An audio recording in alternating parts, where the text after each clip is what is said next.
reading the first chapter of this book has only made me want to read more.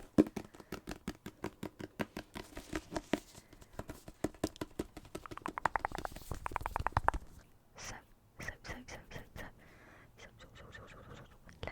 it. Let's get into it. I'm gonna find our page.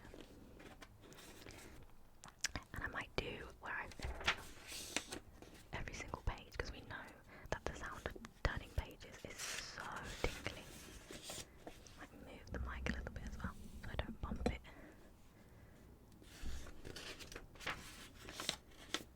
A little reminder of the map.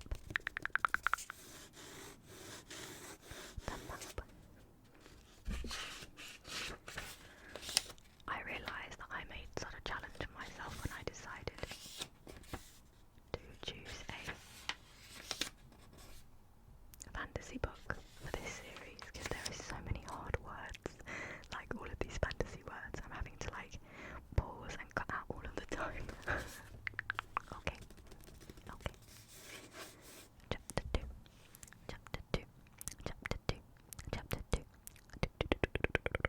Sometimes when the chapters are particularly long, I will split them into 2 parts, depending on if I want to film a really long video or not, but we'll see today. So sit back and relax.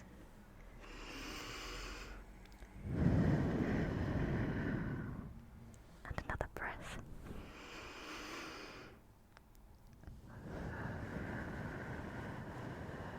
Close your eyes. Close your eyes.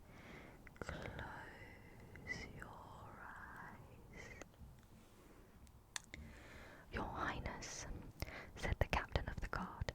He straightened from a low bow and removed his hood, revealing close to cropped chestnut hair.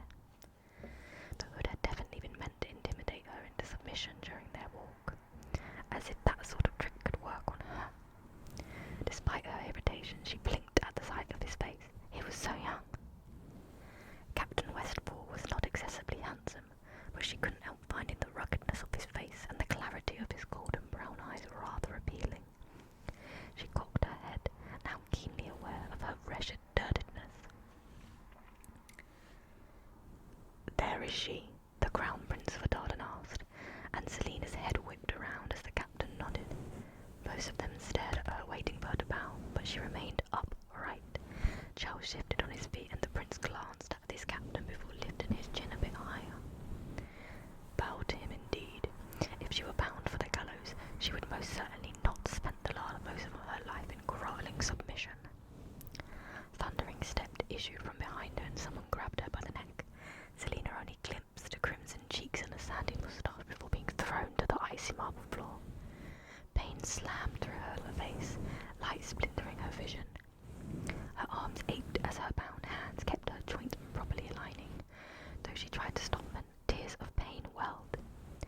"That is the proper way to greet your future kin," a red-faced man snapped at Selina. The assassin hissed, baring her teeth as she twisted her head to look at the kneeling bastard. He was almost as large as her overseer, clothed in reds and orange that matched his thinning hair. His obsidian eyes glittered as his grip tightened on her neck. If she could move her right arm just a few inches, then she could throw him off balance and grab his sword. The shackles dug into her stomach, and fizzling, boiling rage turned her face scarlet. After too long a moment, the Crown Prince spoke. "I don't quite comprehend why you'd force someone to bow when the purpose of the gesture is to display allegiance and respect." His voice was coated with glorious boredom. Selina tried to pivot a free eye to the prince, but could only see a pair of black leather boots against the white floor. "It is clear that you respect me, Duke Berrington, but it is a bit unnecessary to put such an effort into forcing Selina Sardouthian to have the same opinion. You and I know very well she has no love for my family, so perhaps your intent is to humiliate her."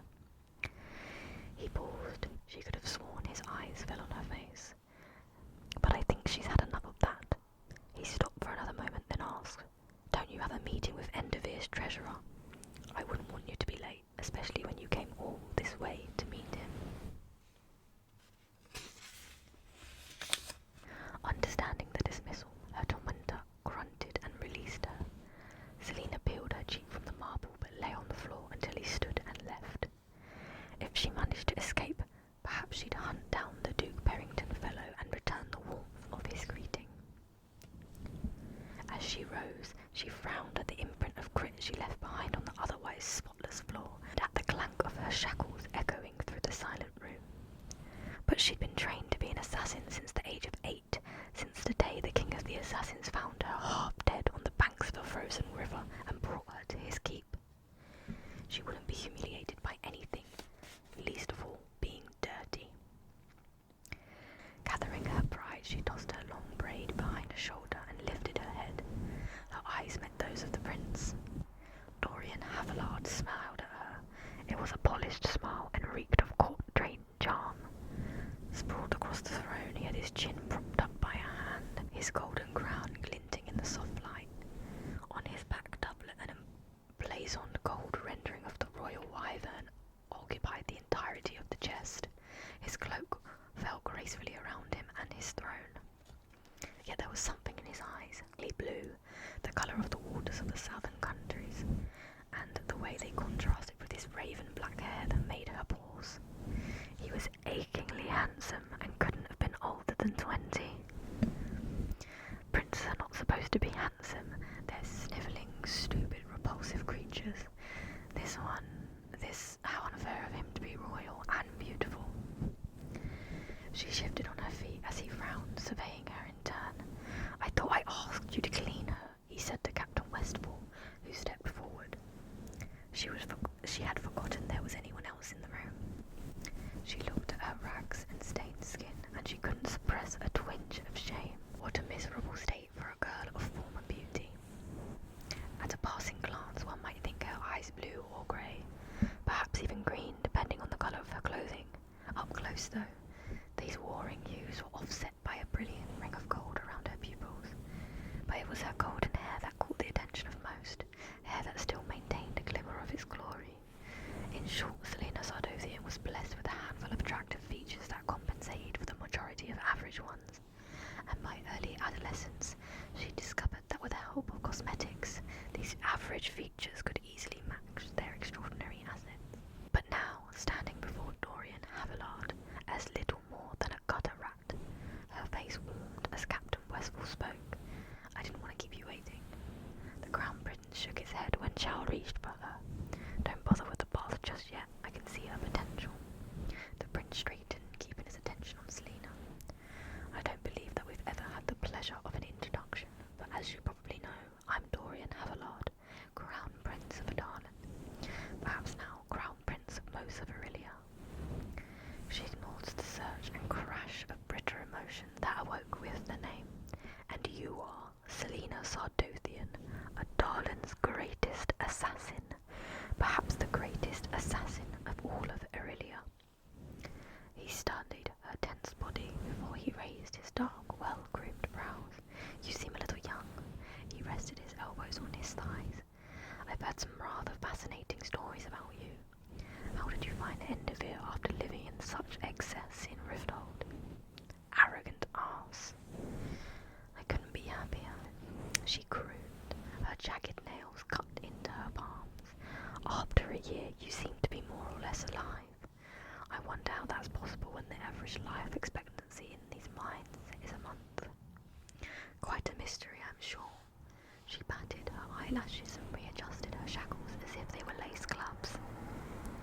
The Crown Prince turned to his captain.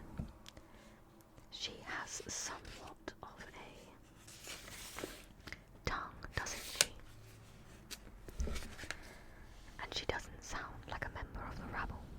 I should hope not. Selina interjected. Your Highness, Chow Westfall snapped at her. What? Selina asked. You will address him as Your Highness.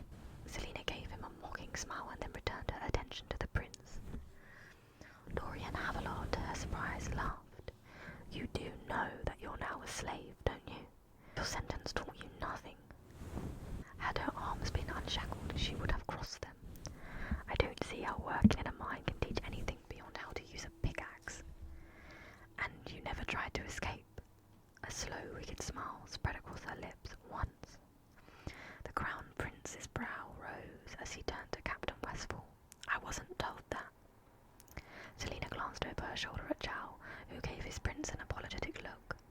The chief overseer informed me this afternoon that there was one incident. 3 months. 4 months, she interrupted. 4 months, Chow said. After Sardothian arrived, she attempted to flee. She waited for the rest of the story, but he was clearly finished. That's not even the best part. There's a best part, the Crown Prince said, face caught between a wince and a smile. Chow glared at her before speaking. There's no hope of escaping from Endervere. Your father made sure that each of Endervere's sentries could shoot a squirrel from 200 paces away. To attempt to flee is suicide. But you're alive, the prince said. Selena's smile faded as the memory struck her. Yes. What happened? Dorian asked. Her eyes turned cold and hard. I snapped. That's all you have to offer as an explanation for what you did, Captain Westfall demanded. She killed her overseer and 23 sentries before they caught her. She was a finger's tip from the wall before the guards knocked her unconscious. So? Dorian asked. Selena seethed. So? Do you know how far the wall is from the mines? He gave her a blank look. She closed her eyes and sighed dramatically. From my shaft, it was 363 feet. I had someone measure. So, Dorian repeated. Captain Westfall, how far do slaves make it from the mines when they try to escape? 3 feet, he muttered. Endervere sentries usually shoot a man down before he's moved to 3 feet. The Crown Prince's silence was not her desired effect. You knew it was suicide, he said last, the amusement gone. Perhaps it'd been a bad idea for her to bring up the wall. Yes, she said. But they didn't kill you. Your father ordered that I was to be kept alive for as long as possible, to endure the misery that Endervere gives in abundance. A chill that had nothing to do with the temperature went through her. I never intended to escape. The pity in his eyes made her want to hit him.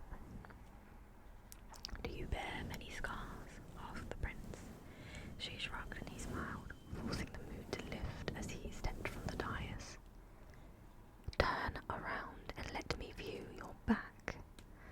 Selena frowned but obeyed as he walked to her. Chow stepped closer. I can't make them out clearly through all of this dirt, the prince said, inspecting what skin showed through scraps of her shirt. She scowled, and scowled even more when he said, and what a terrible stench too. When one doesn't have access to a bath and perfume, I suppose one cannot smell as finely as you, your highness. The Crown Prince clicked his tongue and circled her slowly. Chow and all of the guards watched them with hands on their swords, as they should. In less than a second she could get her arms over the prince's head and have her shackles crushing his windpipe. It might be worth it just to see the expression on Chow's face. But the prince went on, oblivious to how dangerously close he stood to her. Perhaps she should be insulted. From what I can see, he said, there are 3 large scars and perhaps some smaller ones. Not as awful as I expected, but well, the dresses can cover it, I suppose. Dresses? He was standing so near that she could see the fine thread of detail on his jacket and smelled not perfume, but horses and iron. Dorian grinned. What remarkable eyes you have, and how hungry you are. Coming with straggling distance of the Crown Prince of Adalon, son of the man who sentenced her to a slow, miserable death, her self-control balanced on a fragile edge, dancing along a cliff. I demand to know, she began, but the captain of the guard pulled her back from the prince with spine-snapping force. I wasn't going to kill him, you buffoon. Watch your mouth before I throw you back in the mines, the brown-eyed captain said. Oh, I don't think you'd do that. And why is that? Chow replied. Dorian strode to his throne and sat down, his sapphire eyes bright. She looked from one man to another and squared her shoulders.